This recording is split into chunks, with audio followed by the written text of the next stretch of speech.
Señor, queremos darte gracias por hacer posible que estemos en este lugar. Gracias por todos los medios que tú suples, Señor, para que hayamos podido llegar hasta aquí. Gracias por aquellos que no están aquí presentes, pero que también han reservado este tiempo, Señor, para escucharte y disponer su corazón. Pedimos que nos ayudes, Señor. Entendemos que es una bendición el ser enseñados por ti, pero también es una responsabilidad. Y queremos dar respuestas, Señor, de acuerdo a lo que tú mereces recibir de parte nuestra. Te pedimos que nos ayudes, Señor, en el nombre de Jesús. Amén. Bien, pues el tema que voy a compartir a continuación se llama Pararse en la brecha es solo para valientes. Pararse en la brecha es solo para valientes. Y vamos a ir a Ezequiel, por favor, capítulo 22, versículo 30. Ezequiel 22, 30 dice: y busqué entre ellos hombre que hiciese vallado y que se pusiese en la brecha delante de mí a favor de la tierra, para que yo no la destruyese, y no lo hallé.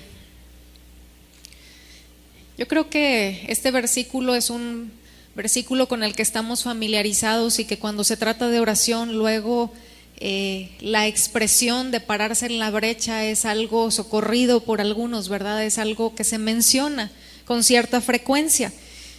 Y es importante que tengamos muy claro a qué se refiere, ¿sí? Cuando la Escritura habla de brechas, ¿qué es lo que eso significa? ¿Qué implicaciones tiene? La palabra brecha es una derivación del vocablo franco breca, que significa roto. Se utiliza para nombrar a una rotura, resquicio o abertura. El concepto suele usarse para hacer referencia a las roturas en muros o murallas, especialmente las que un ejército hace en las defensas enemigas. Una de las maneras en las que el ejército enemigo, cuando venía a atacar alguna ciudad que estaba amurallada, rodeada de muros para protección, lo que hacían era intentar hacer brechas, ¿sí? Aberturas. Utilizaban una de las armas de asedio para llevar a cabo esto. Se llamaba ariete. No sé si ha escuchado esta palabra, y tenemos la imagen acá atrás, pero esta arma la utilizaban para romper las puertas o hacer huecos, aberturas en las paredes o murallas. Y bueno, esta arma era un tronco grande al que en ocasiones le daban forma en uno de sus extremos como cabeza de carnero, y era cargado por varias personas e impulsado con fuerza contra el obstáculo hasta que hacían esa brecha o agujero en el muro protector que rodeaba la ciudad. Entonces, vamos a ver, de acuerdo a lo que el libro de Nehemías nos describe, qué propósitos tenía, en el caso de la ciudad de Jerusalén, el muro o la muralla que había alrededor. Sí, en este ejemplo específico, que es algo que se ha tocado a lo largo de estos días, ¿verdad? Y que no voy a meterme a detalle a leer versículos porque es algo que ya estuvimos viendo desde el primer día, solamente algunos, para no tomar tanto tiempo en ello, ya estamos familiarizados, pero en el ejemplo que encontramos ahí en el libro de Nehemías, vemos que tenían esos muros tres propósitos, y el primero de ellos era proteger a las personas que allí vivían. El segundo, separar a los habitantes de su ambiente exterior, ¿sí? Poner límites. Pero también, como tercer punto, muy importante, era establecer claras fronteras entre el pueblo escogido de Dios y las culturas paganas, ¿sí? Hacer una separación del pueblo que pertenecía a Dios, de aquellos que no le pertenecían y que vivían de una manera que no era conforme a la voluntad de Dios. Por definición, una brecha representa un lugar donde hay debilidad, vulnerabilidad y peligro. Existen brechas en nuestros países, en nuestras ciudades, incluso en nuestros hogares, con nuestras familias. Cuando los babilonios derrotaron a Judá en el año 586 a.C., aquí vamos a hacer un poco de historia para llegar hasta el punto en el que se encontró Nehemías, ¿sí? Que es de quien hemos estado aprendiendo en este tiempo. En el año 586, el ejército babilonio va y conquista, derrota a Judá, conquista Jerusalén, destruyen el templo de Jerusalén y se llevan cautiva a Babilonia a la mayor parte de sus pobladores, ¿sí? Si hacemos memoria, pues Daniel iba entre ellos, ¿verdad? Ustedes recordarán, pero esto fue por ahí del año 586 antes de Cristo. Cuando eso sucedió, el pueblo de Dios experimentó un sufrimiento físico y emocional terrible, hermanos. Yo creo que ninguno de nosotros podemos tener idea, porque no sabemos lo que es vivir una guerra, ¿verdad? No sabemos las implicaciones que esto tiene, pero ellos experimentaron ese sufrimiento en su cuerpo y en su alma, que fue algo tremendo. Pero déjeme decirle algo muy importante que hay que destacar. La destrucción del templo les destrozó el corazón. ¿Por qué razón? Durante muchos años el pueblo de Dios había adorado en ese templo, ante la presencia de Dios. Su gloria habitaba en el lugar santísimo, allí se producían milagros, allí Él se manifestaba. Ahora todo aquello había desaparecido, ya no había más. Los invasores extranjeros habían destruido Jerusalén, habían saqueado y convertido en ruinas el templo, y alrededor de 50,000 habitantes de la ciudad fueron llevados por la fuerza hasta Babilonia. Después de muchos años, el pueblo de Dios comenzó a regresar a su tierra de origen, y el primer grupo, si usted lo recuerda, la historia bíblica nos lo dice, fue dirigido por Zorobabel y Esdras. Estos restauraron el altar, los sacrificios y la adoración a Dios, y unos 20 años más tarde de que Esdras y Zorobabel regresan,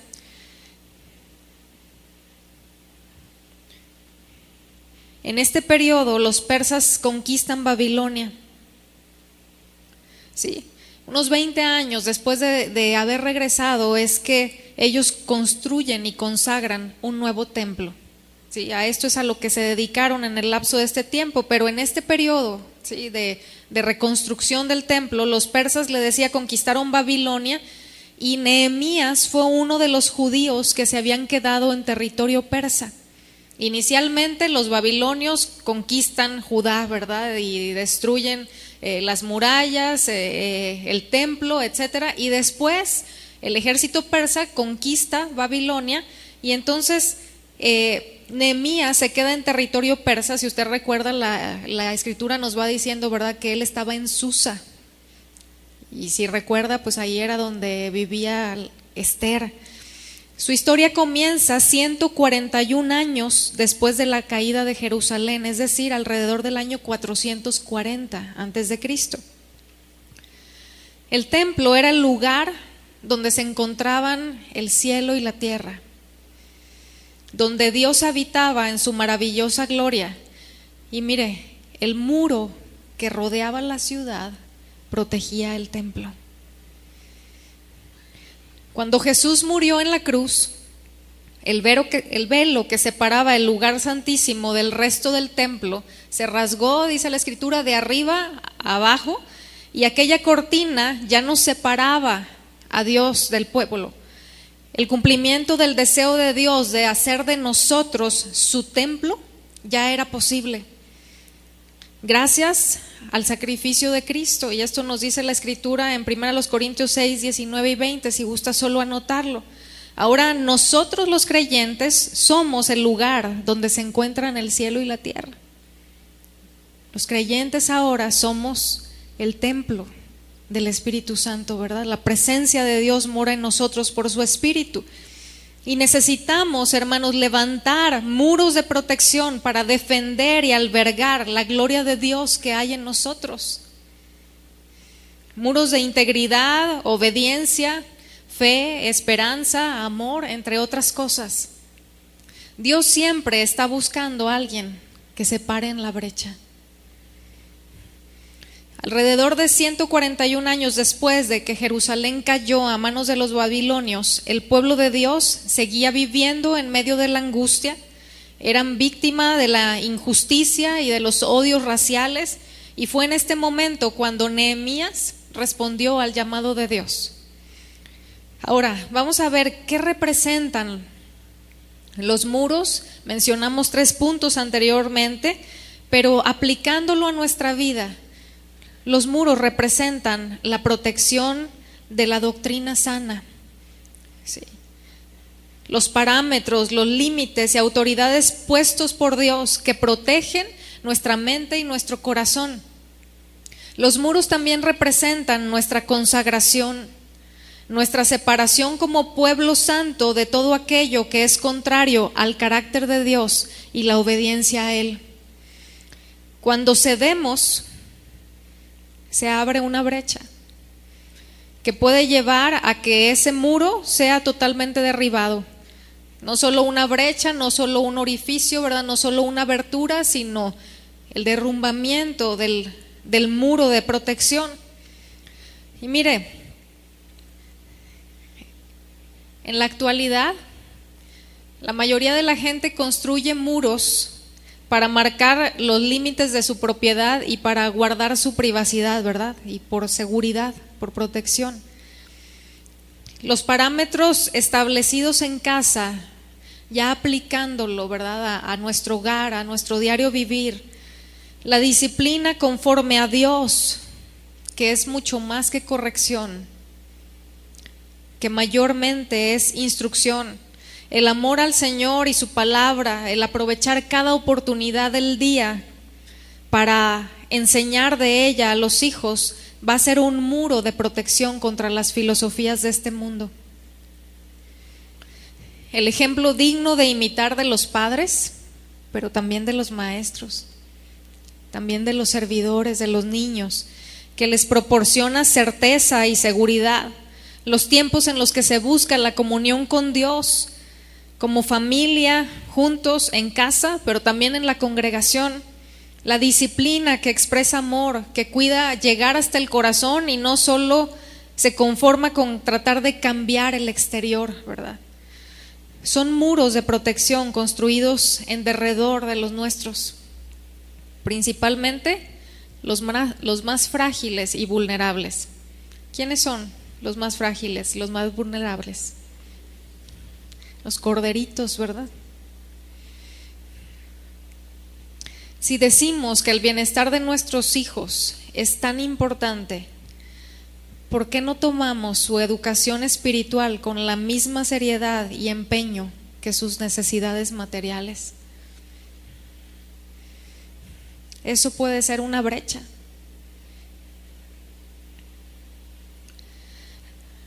Trasladándolo a nuestra nación, las leyes establecidas por un gobierno también se pueden comparar con los muros de una ciudad. Aunque no se puede legalizar la moralidad, sí se puede legalizar la inmoralidad.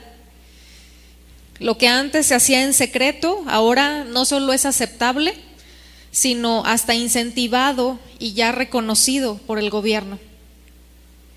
Estas nuevas leyes y decisiones que un gobierno toma ponen en peligro a todos, especialmente a los niños que no tienen aún clara su identidad ni la diferencia entre el bien y el mal. Los niños pasan más horas en la escuela que con los padres, y aún en casa los medios de comunicación siguen influenciando sus mentes. Usted conoce la estrategia implementada por la Secretaría de Educación Pública, ¿verdad? Lo más reciente. Ayer se hablaba de esto a detalle en el drama que se presentó, en el sketch, Y el punto es que lo que ellos buscan es aleccionar a los niños, a nuestros niños, para que se acepte como normal lo que es subnormal, lo que está debajo de la norma establecida por Dios. Y que así crezcan con argumentos que se levantan contra el conocimiento de Dios y llevan a la destrucción en muchos sentidos. Y no quiero ahondar en ello, hablar de esto a detalle por causa del tiempo, pero yo creo que estamos al tanto de lo que está sucediendo y cómo pues se ha determinado a partir de este periodo escolar el estar sembrando consistentemente o sistemáticamente en la mente de los niños en nuestra nación, de nuestros hijos, cosas que son totalmente contrarias a lo establecido por Dios. Muros derribados. Y no debemos quedarnos, hermanos, como si nada pasara y como si esto no fuera a traer resultados catastróficos. Tampoco debemos aceptar la mentalidad de, pues, es parte de lo que va a suceder y no puedo hacer nada. Porque además la Biblia dice, ¿verdad?, que la maldad va a ir en aumento en los postreros días. Entonces, pues ya está escrito, así que ¿qué puedo hacer yo? Mire, Nehemías pudo haber adoptado esa mentalidad. Nehemías pudo haber pensado, pues hace tantos años que la situación del pueblo de Dios está como está, ¿verdad? Sí, me llegaron noticias de que están en oprobio, que están en afrenta, pero esto no es nuevo, esto tiene más de 140 años. Entonces, si ha permanecido así por tanto tiempo, pues ¿qué puedo hacer yo? Vivo a más de 1000 kilómetros de distancia, no tengo la posibilidad de trasladarme para allá porque no me darían el permiso, no tengo los recursos. Además, todo esto no es sino consecuencia del pecado del pueblo, es el resultado de haber dejado a Dios. Entonces, ¿qué puedo hacer yo para revertir eso? ¿Qué puedo hacer yo para cambiar las cosas? Yo no puedo hacer nada. Nehemías pudo haberse quedado con esa manera de pensar. Y a veces, usted y yo, quizás no de manera abierta, quizás no de manera consciente, pero en nuestra manera de conducirnos, caminamos con ese tipo de mentalidad. ¿Qué puedo hacer yo? Esto es tan grande, ¿verdad? Es un monstruo, que qué capacidad tengo yo como para hacer algo al respecto. Pero podemos ser parte de la respuesta de Dios, podemos ser parte de la solución en lugar de sumarnos a la condición en la que todo esto se encuentra. El pecado abre brechas en nuestras vidas. Le decía que Nehemías pudo haberse quedado pensando, pues bueno, esto que se está viviendo no es sino consecuencia de la siembra que se hizo, ¿verdad? Dios nos lo había advertido, llegó aquello que Dios nos había anunciado y pues bueno, tenemos que afrontar esa realidad y vivir con las consecuencias. Y ciertamente el pecado abre brechas en nuestras vidas. En la mayoría de los casos, la razón de nuestro pecado es debido a que Dios no es nuestro más grande tesoro y deleite, sino otras cosas a las que les hemos asignado un valor que no tienen y que les hemos dado un lugar que solo le corresponde a Él. Y voy a poner solo un ejemplo de la Escritura. Podemos encontrar muchos en ella, pero cuando David cometió adulterio con Betsabé y homicidio, usted conoce la historia, fue debido a que consideró que el hecho de tener a una mujer que no le correspondía le daría un deleite mayor que el deleite que encontraba en Dios en ese momento. El engaño del pecado, ¿verdad? Pensar que algo que es contrario a Dios nos va a dar plenitud, nos va a dar felicidad, y encontramos en eso un deleite que deberíamos de tener solo en Dios. En el caso de David se abrió una brecha en su muro, en su relación con Dios. Y la palabra dice, busqué quien se pusiera en la brecha. pues yo creo que no es una noticia nueva para nosotros, la realidad de que, hermanos, hay una brecha enorme. Las familias están siendo atacadas porque el enemigo busca destruir aquello que odia al ser humano y todo lo que Dios estableció para cumplir sus propósitos. No solo hay brechas en los muros, sino que han sido derrumbados por la rebelión, la carnalidad, la avaricia, y muchos no saben ni lo que creen, ni por qué tienen que rechazar lo falso. Muchos ya se han permeado de una mentalidad de la cultura del mundo a tal punto que ya ni siquiera distinguen lo bueno de lo malo. Muros derribados. Los muros de protección pueden ser derrumbados en nuestras vidas por la ira descontrolada, la rebelión contra Dios o contra las autoridades, por deseos desordenados, por falta de perdón, por la mundanalidad, el amor al dinero, etcétera. Podríamos sacar una larga lista. Pero también el olvidar la oración y enfriarnos en nuestra devoción por Dios abre brechas en nuestra vida. Las dudas, la incredulidad, no solo abre brechas, sino que deja la puerta totalmente abierta. Y bueno, volviendo al ejemplo de Nehemías, encontramos en la Escritura que con la revelación, ¿sí?, con el entendimiento, con el conocimiento de las cosas, llega la responsabilidad. Y Vicky nos decía, ¿verdad?, de que cómo él escuchó, pero no solamente se quedó con eso, después fue y vio cuál era la condición. Porque al ser expuesto a la situación real, entendió que había una responsabilidad en él. Cuando Nehemías escuchó esta noticia, quedó con el corazón destrozado. Sin embargo, no se apresuró a tomar conclusiones ni a actuar de manera impulsiva. Y esto es algo muy importante, hermanos. Dice la palabra de Dios que durante días él lloró, ayunó y oró. La situación del pueblo de Dios en su tierra era inaceptable para él. Dios le había puesto en su corazón una santa insatisfacción y en sus huesos algo que le consumía, ¿verdad?, para marcar una diferencia en aquella situación.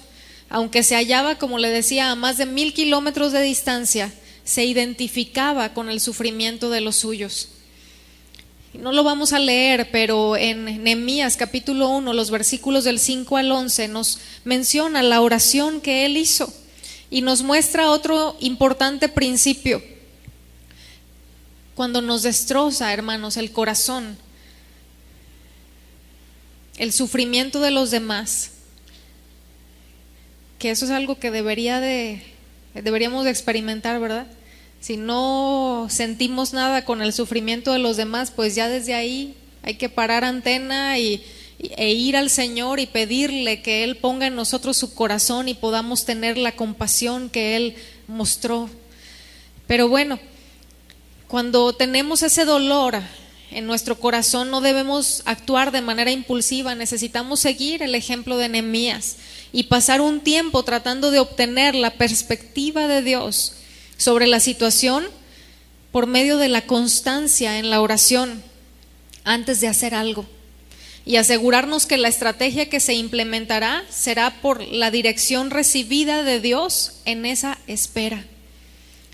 Tenemos la tendencia, ¿verdad?, de que si algo está sucediendo, reaccionar y actuar de manera impulsiva, sin detenernos no solo a meditar, más allá de esto, a ir a Dios para preguntarle, para pedir dirección, para poder ubicar qué es lo que Dios quiere hacer. Si nos estamos enterando de esa situación, ¿cuál es el propósito que Dios tiene para que esa noticia esté llegando a nuestros oídos? En Nehemías capítulo 1, los versículos 6 y 7, vamos a darle lectura. Hay algo muy importante que ahí se describe, y es la necesidad que tenemos de poder reconocer en dónde hemos fallado, de poder tener claro, de poder ubicar en dónde es que hemos cometido errores, y en algunos casos pecado, ¿verdad? Y que lo que se está viviendo puede ser resultado de aquello que hicimos mal. Nehemías 1:6 dice: esté ahora atento tu oído y abiertos tus ojos para oír la oración de tu siervo, que hago ahora delante de ti día y noche, por los hijos de Israel, tus siervos. Y confieso los pecados de los hijos de Israel que hemos cometido contra ti. Sí, yo y la casa de mi padre hemos pecado. En extremo nos hemos corrompido contra ti y no hemos guardado los mandamientos, estatutos y preceptos que diste a Moisés tu siervo. Así que ahí Nehemías, en ese tiempo, en esa pausa, ¿verdad?, en la que buscó a Dios, en la que pasó tiempo en oración, en ayuno, en una búsqueda de dirección de parte de Dios, confesó al Señor aquello que como pueblo habían hecho en contra de lo que Dios había establecido, y tenía claro, tenía ubicado dónde había estado la falla. En primer lugar, era necesario reconocer que la situación tan deplorable de la ciudad era a consecuencia de sus pecados. Dios envió el castigo sobre Israel por apartarse de él y por su desobediencia y rebelión. El castigo fue quitar su protección y permitir que fueran pisoteados. Nehemías comenzó arrepintiéndose del pecado suyo y del pueblo, que fue la causa de la destrucción de Jerusalén. Y aquí habrá que detenernos a meditar, ¿verdad? Cada uno en lo personal, con relación a nuestra familia, a nuestra congregación, y así ir haciendo extensiva la onda para poder identificar dónde está la falla, Señor, qué hemos hecho. Si estamos viviendo, si estamos experimentando consecuencias, ¿verdad? Si vemos que los muros están derribados, si vemos la destrucción que se está experimentando, ¿qué está pasando? ¿Qué hemos hecho en el proceso, en el camino? Porque eso necesita ser corregido para poder reparar los muros, para poder cerrar las brechas. Entonces necesitamos empezar por ahí. Si nosotros no reconocemos en dónde hemos fallado, no podremos restaurar lo caído. No podemos continuar como si no pasara nada. Para comenzar, necesitamos arrepentirnos por nuestra indiferencia, apatía, falta de oración y amor al mundo que ha enfriado nuestro corazón, nuestro amor hacia Dios y su obra. Y si usted ubica ahí la oración de Nehemías, él estaba haciendo suyo. En esa confesión al Señor, no estaba diciendo: es que nuestros padres pecaron, Señor, perdónalos. Está diciendo: el pueblo, yo, hemos pecado contra ti. Al igual que lo hacía Daniel, ¿verdad? Daniel haciendo suyo el pecado, aunque él vivió una vida recta, una vida ejemplar, una vida de obediencia al Señor en un ministerio muy largo. Sin embargo, la oración de él era: Señor, perdónanos.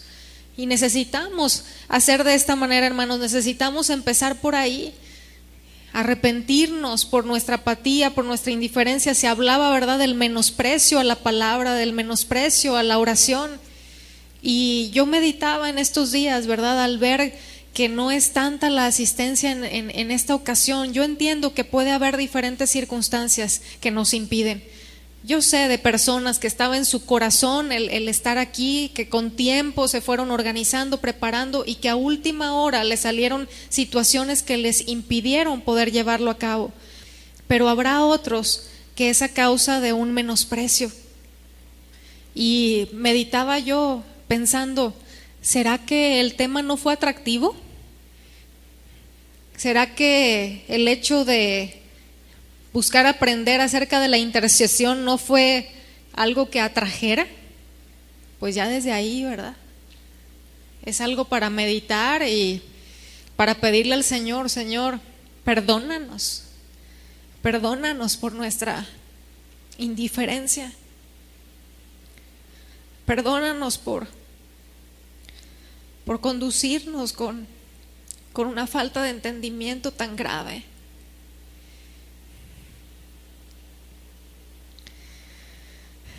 Segundo punto, que quiero resaltar es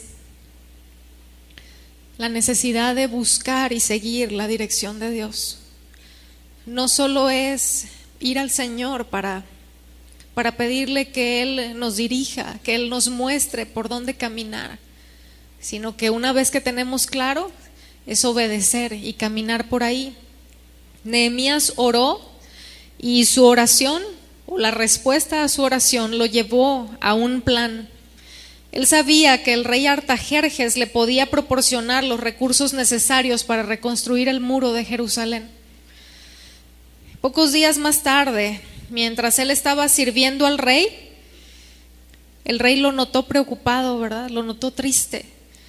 Y como el rey nunca lo había visto así, por lo que podemos leer entre líneas, ¿verdad? Encontramos que Nehemías era un siervo fiel, diligente, y dice ahí, el rey nunca me había visto de esta manera. Y no creo que Nehemías no hubiera experimentado dolor o situaciones difíciles anteriormente, simplemente pues cuidaba, ¿verdad?, de estar entero delante del rey, pero esto lo había rebasado. El dolor por los suyos fue algo que iba más allá. Y el rey le preguntó, ¿por qué está triste tu rostro? Nehemías se dio cuenta que había llegado el momento de la verdad. Dice la palabra que tembló, ¿verdad? Porque eso podía ser tomado como un insulto al rey y que hasta ahí llegara su vida. Pero él sabía que era el momento, después de haber orado y buscado al Señor, tenía claro lo que debía hacer y estaba solamente a la espera de que Dios le regalara el momento oportuno para llevar a cabo lo que se tenía que hacer inicialmente. Él tenía una dirección clara de Dios y caminó en ello. Y qué importante seguir los principios que Dios nos establece en su palabra. Dios nos permite darnos cuenta de la condición y necesidad. Oramos a Él poniéndonos a cuentas, de acuerdo al modelo, podríamos decir, que encontramos aquí, pidiendo su ayuda y posteriormente pidiendo dirección para poder actuar. Ahora, quiero decirle algo, cuidemos de no ceder a la tentación de hacer un copiar y pegar. ¿A qué me refiero con esto? A que en ocasiones podemos estar expuestos, ¿verdad?, a lo que se hace en alguna otra congregación, alguien que nos comparte o lo que vemos a través de medios como internet, qué sé yo, y qué buena idea, esto es lo que vamos a hacer aquí, ¿verdad? Y hago un copio y pego. ¿Por qué razón? Es más fácil hacer algo así que doblar la rodilla y buscar al Señor, pasar por todo el proceso que pueda implicar buscar el rostro de Dios hasta tener una dirección de parte suya. Entonces, no cedamos a la tentación. Es lo más fácil, pero no es lo efectivo. Lo otro, el ceder a esa tentación, es actuar de acuerdo a la carne. Y lo que proviene de la carne no edifica en el reino de Dios. Necesitamos poner la vida yendo más allá, siendo parte de la solución, preguntándole al Señor, ¿qué quieres que yo haga? Para cada lugar el Señor tendrá una dirección particular, así que pida esa dirección y sígala. Mire, yo quiero compartirle algo rápidamente con relación a esto, a una dirección específica que Dios nos dio en el lugar en el que estamos sirviendo. Lo que hemos estado haciendo ya por varios meses en las congregaciones que servimos, con la serie que se está hasta este momento enseñando los domingos, es que el mismo tema que reciben los adultos, lo reciben los niños. Se habla del mismo tema, obvio que al nivel de cada uno, ¿verdad? Pero entonces lo que hemos visto con los padres es enseñarles acerca de lo que se está haciendo, cómo se está trabajando y diciéndoles, usted ya fue preparado, ¿sí? Usted ya escuchó aquí, ya fue enseñado acerca de este tema, así que puede dar en la semana seguimiento con sus hijos, porque lo que ellos recibieron en su salón de clases, usted ya está familiarizado con eso, ya tiene el consejo de parte de Dios por lo que aprendimos. Entonces, les dejamos tarea, ¿verdad? Y la tarea no es para los niños, la tarea es para los papás, para que los papás lo hagan junto con sus hijos y de esta manera proporcionarles herramientas para que ellos lleven a la práctica aquello que dice la Escritura, ¿verdad? El hecho de que les enseñemos a nuestros hijos, que les repitamos vez tras vez la palabra de Dios. Y como hay quienes no están familiarizados con el ejercicio de esto, pues es proveerles de herramientas para ayudarles en ese proceso. Darles un empujoncito, ¿verdad? Con la ayuda necesaria. Y bueno, esa fue una dirección particular de Dios para un lugar específico. Podría decirle varios otros ejemplos de cosas que Dios nos ha guiado a hacer, pero aquí el punto es: busque la dirección de Dios para el lugar en donde usted está. Busque la dirección de Dios para aquellos niños a quienes usted está ministrando. Volvemos a Nehemías, dice la palabra que el rey le dijo: ¿qué cosa pides? Y en lugar de apresurarse a presentar su petición, dice la palabra algo que hay que destacar. Y es el hecho de que Nehemías oró, ¿verdad? Estaba ahí delante del rey y el rey le dice: ¿qué cosa pides? Y no fue luego dar una respuesta. Debe de haber sido en su mente, ¿verdad? Que él estaba pidiéndole a Dios la ayuda necesaria para poder caminar en la dirección que había recibido. Nehemías oró en silencio y después le dijo al rey: si le place al rey y tu siervo ha hallado gracia delante de ti, envíame a Judá, a la ciudad de los sepulcros de mis padres, y la reedificaré. ¿Con qué seguridad lo decía, verdad? Es de llamar la atención. ¿Por qué razón? ¿Porque se creía muy autosuficiente? No. Había doblado sus rodillas y había pasado tiempo con Dios. Y sabía que tenía el respaldo del Señor para llevar a cabo aquello que se le había encomendado. El rey le dio a Nehemías todo lo que necesitaba: cartas de salvoconducto para viajar, madera para las vigas de las puertas y un permiso de ausencia para que pudiera realizar su labor. Él nunca perdió de vista el hecho de que hasta las personas más poderosas del planeta son instrumentos en las manos del Dios Todopoderoso cuando a Él le place hacerlo de esa manera.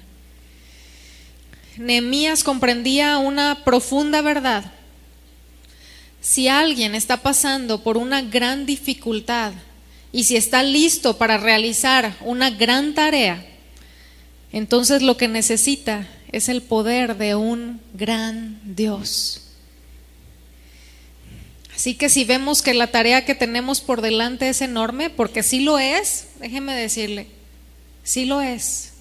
El pararnos en la brecha para interceder por aquello que está sucediendo en nuestra nación y en nuestras congregaciones es un desafío enorme. Pero si vemos el tamaño de la tarea, también ubiquemos que mayor oportunidad de que la grandeza de nuestro Dios se manifieste. ¿Lo cree? Cada creyente tiene esta responsabilidad de poner manos a la obra. Déjeme ahondar un poquito en esto. A veces pensamos: no, pues esto es para aquellos que tienen ese ministerio, ¿verdad? Ese don, para aquellos en quienes Dios ha puesto un corazón de intercesor. Lo que encontramos en el ejemplo del libro de Nehemías es que todo el pueblo participó. Todos aquellos que somos hijos de Dios, todos aquellos que somos creyentes, tenemos responsabilidad de poner manos a la obra, de quitar los escombros, de preparar la mezcla y de llevar las cargas necesarias para levantar los muros de la casa de Dios. Y me llama la atención lo que dice la Escritura. Dice que todos los que formaron parte en la reconstrucción de los muros fueron nombrados y escritos en el libro de la historia. Todos ellos quedaron registrados.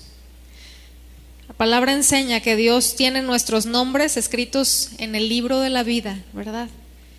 Y también dice que Él no es infiel para olvidar nuestra labor. En Apocalipsis 2:2, Él ha dicho: yo conozco tus obras y tu arduo trabajo y paciencia. Y has sufrido y has tenido paciencia y has trabajado arduamente por amor de mi nombre y no has desmayado. Siguiente punto: perseverar en la tarea. Hemos estado hablando de perseverancia, ¿recuerda? Insistencia. A veces nos ponemos en la brecha, por decir de alguna manera, ¿no? O pretendemos ponernos en la brecha a favor de una causa o de una persona durante un breve tiempo. Y si el hueco estaba de este tamaño, pues solo lo cerramos un poquitito, porque después de un tiempo dejamos de lado el seguir en esa perseverancia. Sin embargo, la mayoría de las veces Dios quiere que sigamos firmes en la brecha durante un tiempo largo. Y me llama la atención que cuando Nehemías terminó de reconstruir los muros de Jerusalén, se quedó en la ciudad durante 12 años. Yo no sé si cuando habló con el rey le habrá dicho a la hora de presentar, ¿verdad?, su permiso para ausentarse, si le habrá dicho: pues en 12 años regreso, rey. No creo. Yo pienso que igual y ya después, ¿verdad?, de alguna manera tuvo esa comunicación para poder extender ese tiempo, porque él sabía que las hostilidades no se acabarían cuando pusieran la última piedra e instalaran la última puerta. La tentación de hacer concesiones, las amenazas de división y las tormentas provocadas por sus adversarios continuarían. Así que se quedó para proteger los muros y cuidar del pueblo. Nehemías no era solo un constructor, era un creyente, y junto a Esdras trabajó fuertemente para restaurar la ciudad, tanto física como espiritualmente. Otro punto que encontramos aquí, que déjeme decirle, el libro de Nehemías tiene tanta riqueza que no es posible extraer todo el contenido en el tiempo que tenemos en este seminario. Solamente le estoy mencionando algunos de los puntos. Sería bueno que tome tiempo para dedicarlo a ahondar en esto, ¿verdad? Pero en los versículos, capítulo 4, versículos 19 y 20, nos habla de los guardas sobre los muros. Y dice: y conspiraron todos a una para venir a atacar a Jerusalén y hacerle daño. Entonces oramos a nuestro Dios, y por causa de ellos pusimos guarda contra ellos de día y de noche. Y dije a los nobles y a los oficiales y al resto del pueblo: la obra es grande y extensa, y nosotros estamos apartados en el muro, lejos unos de otros. En el lugar donde oyereis el sonido de la trompeta, reuníos allí con nosotros, nuestro Dios peleará por nosotros. Está diciendo aquí Nehemías: miren, el muro es muy grande, es muy amplia el área que debemos de reconstruir. Entonces, a la hora de repartirnos la parte que a cada uno le corresponde edificar, quedamos lejos el uno del otro. Y pueden venir los enemigos, ¿verdad? Aquellos que nos han estado amenazando, aquellos que han estado atacando, pueden venir en nuestra contra y hacernos daño. Entonces, pues vamos a poner guardas sobre los muros, que estén vigilando, que estén al pendiente y que anuncien en el caso de que algo suceda en alguna parte, para ir todos y socorrer a aquellos que están en peligro. Y aunque cada uno trabajaba por separado, estaban unidos con un solo propósito, con un mismo sentir, con un mismo corazón. Pero además, alguien estaba encargado de tocar trompeta cuando hubiera peligro, para que los demás vinieran a su defensa. Es decir, se defendían unos a otros, no se atacaban, no hablaban mal del otro, no se descalificaban. La palabra nos dice que fue el enemigo el que habló mal de Nehemías, murmurando, levantando chismes. No fueron los propios hermanos, ¿verdad? Si no fueron los de afuera. Pero ¿qué de nosotros, hermanos? ¿Cubre usted la vida de sus líderes y consiervos y los respalda? ¿O se une al enemigo para atacar? Cuando se da una instrucción de parte del liderazgo, la critica, la censura, descalifica, habla con otros acerca de esto, siembra discordia en el corazón, o es al contrario, defiende, cubre y ve la manera de ser un instrumento de parte de Dios para que eso se fortalezca en lugar de que se fracture.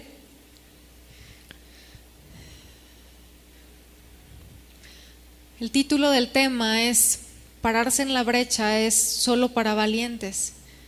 ¿Por qué razón? Porque pararse en la brecha es costoso. Las ciudades amuralladas regularmente tenían un ejército para pelear a favor de quienes ahí vivían. Los hombres de ese ejército eran personas capacitadas para llevar a cabo la tarea que a cada uno correspondía. Era necesario que fueran personas con las condiciones físicas requeridas para poder realizar su trabajo, porque era un trabajo físico. Un soldado herido no estaba en condiciones de participar de la defensa de su ciudad. Un soldado herido no es útil para servir a otros. En ocasiones, dentro de los servidores hay quienes han sido heridos, y lo más triste, lo que a veces conflictúa en mayor medida, es que esas heridas no han venido de parte del ejército enemigo, sino de los suyos. Hay quien dijo que la iglesia es el único hospital que mata a sus soldados heridos.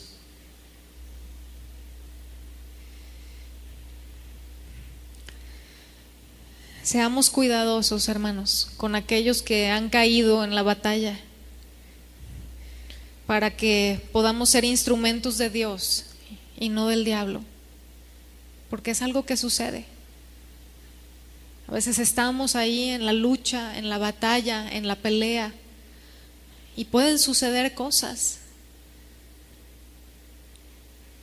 Pero ¿qué es lo que hacemos cuando vemos al hermano que se ha debilitado, que ha caído? ¿Cómo reaccionamos? ¿Le damos el tiro de gracia?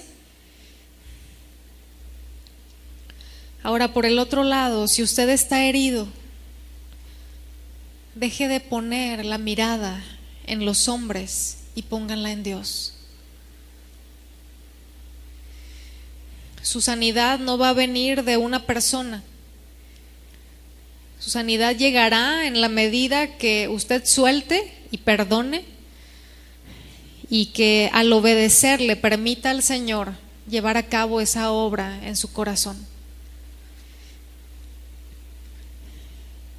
Yo creo que es importante que nos reenfoquemos, ¿verdad? Si usted está pasando por algo así, yo en realidad no tenía considerado incluir esto dentro de este tema, pero el día de ayer Dios lo puso fuerte en mi corazón.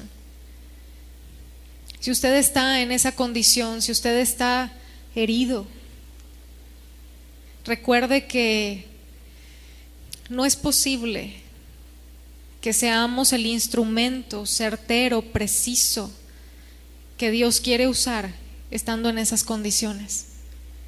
Necesitamos sanarnos para poder ser útiles, y necesitamos asumir la responsabilidad que nos corresponde. No poner la mirada en aquel que hizo o dejó de hacer, ¿verdad? En aquel que dijo o no dijo. Yo creo que si nos reenfocamos, en lugar de sentirnos mal por lo que nos hicieron, en ocasiones deberíamos sentirnos mal por nuestra pobre respuesta ante el trato que Dios está teniendo con nosotros y que Dios está permitiendo a través de esa situación que estamos viviendo o que hemos vivido. Porque nada escapa del control de Dios. En Dios no hay despropósito. Y para Él lo más importante es tratar con carácter, formar el carácter de Cristo. Y se valdrá de medios que a Él le plazca para poder conseguir lo que Él se ha propuesto. Entonces, si nos reenfocamos, ¿verdad? Y ubicamos la realidad de que si Dios lo permitió, tiene un propósito, y que más bien en lugar de seguir triste, dolido o hasta amargado por aquello que me hicieron o no me hicieron, más bien me ubico en la realidad de que necesito arrepentirme y considerar que debería de dolerme el no ubicar qué es lo que Dios está queriendo hacer conmigo y darle las respuestas que Él busca de mí. Cuidemos nuestras expectativas, hermanos, guardemos nuestro corazón, no se amargue en su servicio a Dios, porque a veces estamos ahí dando la vida, ¿verdad? Que es parte de ponerse en la brecha. Estamos ahí invirtiendo tiempo, recursos, esfuerzo, trabajo, y es un desgaste verdaderamente. Y si tenemos expectativas acerca de lo que podemos recibir o deseamos ver de regreso, al ser defraudadas, nos vamos a ir para abajo. Así que cuidemos nuestras expectativas. Mire, yo aprendí hace algún tiempo que los dos ejemplos que encontramos en la Escritura, a los que Dios les dijo lo que podían esperar y lo que debían esperar en su ministerio, no fue nada grato lo que el Señor les dijo. Así que yo prefiero que mejor no saber y no tener expectativas. ¿A quiénes me estoy refiriendo? A Jeremías, es uno de ellos. Un ministerio largo, Dios le dijo: vas a ir, vas a predicar para que la sangre de ellos no sea sobre tu cabeza, ¿verdad? Para que tú quedes libre. Pero ¿sabes qué? No te van a escuchar, no van a atender.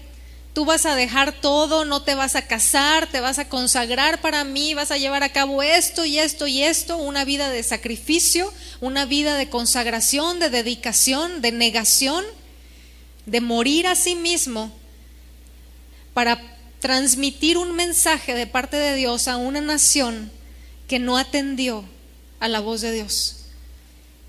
Y Dios desde antes le dijo: esto es lo que puedes esperar. El otro caso, el apóstol Pablo. Es necesario que sepa cuánto tiene que padecer por causa de mi nombre. Así que, hermanos, no tengamos expectativas de la gente. Hagamos aquello que Dios nos encomendó hacer y el resto le corresponde al Señor. De esta manera guardaremos nuestro corazón y no nos amargaremos en el proceso de nuestro caminar en el servicio al Señor. Los hombres del ejército tenían diferentes funciones. Había quienes vigilaban y daban alerta cuando el enemigo venía, los guardas que menciona aquí. Había quienes lanzaban flechas u otra serie de objetos contra el ejército enemigo. Pero había otros que tenían una función muy particular. Cuando el ejército enemigo abría una brecha en el muro, los guardas empezaban a gritar: ¡brecha! Y gritaban para hacer saber lo que estaba sucediendo. Y estos hombres que yo le menciono, que tenían una labor muy particular como parte del ejército, corrían y se ponían en el agujero abierto, es decir, salían a través de la brecha y se colocaban ahí en ese agujero, y estando fuera del muro, expuestos, empezaban a lanzar flechas y lo que tuvieran, ¿verdad? Como pudieran pelear para repeler al enemigo y evitar que se introdujeran por la brecha. Y mientras estos hombres llevaban a cabo esta tarea, otros empezaban a trabajar por detrás de ellos en la reconstrucción del muro para cerrar la abertura. Así que, ¿qué cree que pasaba con ellos? Morían en la tarea. Pero sabían que estaban entregando su vida a favor de sus esposas, sus hijos, sus hermanos, aquellos que estaban adentro, y por quienes valía la pena. Pararse en la brecha es solo para valientes que están dispuestos a morir a sí mismos para que otros vivan.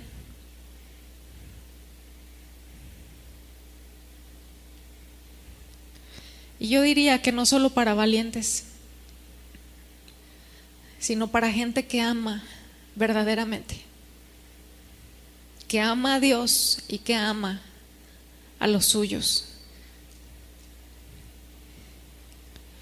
Quien se ponía en la brecha creía verdaderamente que poner su vida valía la pena, que realmente podía hacer una diferencia. Y pararse en la brecha no es algo de un día solamente, es dar la vida, es poner la vida en oración a favor de otros, que en ocasiones implicará no dormir, no comer, ser atacados por el enemigo, entre otras cosas. Quiero leerle una ilustración. Dice: la heredad de un hombre rico había producido mucho, y derribó sus alfolíes y los edificó mejores, y allí juntó todos sus frutos, y había mendigos a la puerta de él deseando hartarse de las migajas que caían de su mesa, mas nadie se las daba. Y el rico subía todos los días al templo a orar, y junto a él iba siempre su hijito Samuel. Y de pie oraba el rico de esta manera: Señor, te doy gracias que no soy como los otros hombres. Señor, te doy gracias por mi trigo y por mis alfolíes. Señor, ayuda a los mendigos, a los hambrientos, a los pobres que no tienen las bendiciones materiales que tengo yo. Y mientras oraba, lloraba. Y aconteció un día que el pequeño Samuel, después de la visita al templo, llegó hasta su padre y le dijo: Padre, hoy como ayer he escuchado tu oración. ¿Cómo quisiera tener alguno de tus depósitos de trigo? Y el padre le dijo: Todas mis cosas son tuyas. ¿Qué harías con el trigo si lo tuvieras? Y respondió el hijo: Yo contestaría tus oraciones. Orar sin dar la vida, sin costo, no es posible, hermanos. Ezequiel 22:30, regresamos al versículo del inicio: y busqué entre ellos hombre que hiciese vallado y que se pusiese en la brecha delante de mí a favor de la tierra, para que yo no la destruyese, y no lo hallé.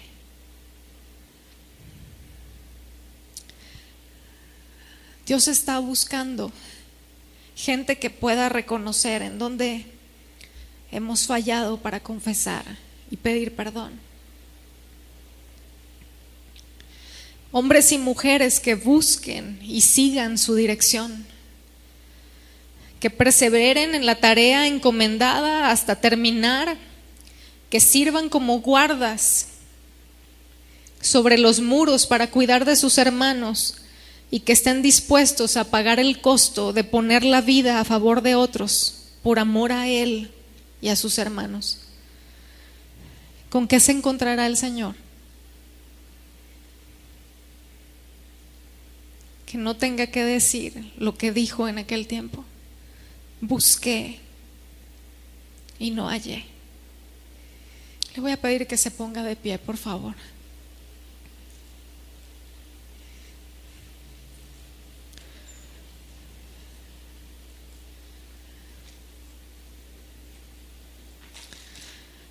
Oremos que Dios pueda encontrar a muchos Nehemías, a muchos como Moisés, a muchas Esther,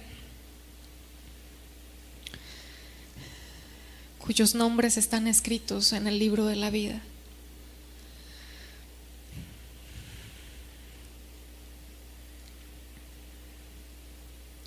Señor, queremos darte gracias por la misericordia que muestras.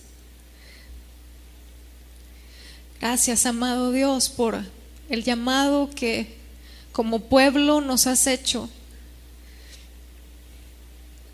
Es como un toque de bocina, una señal de alerta.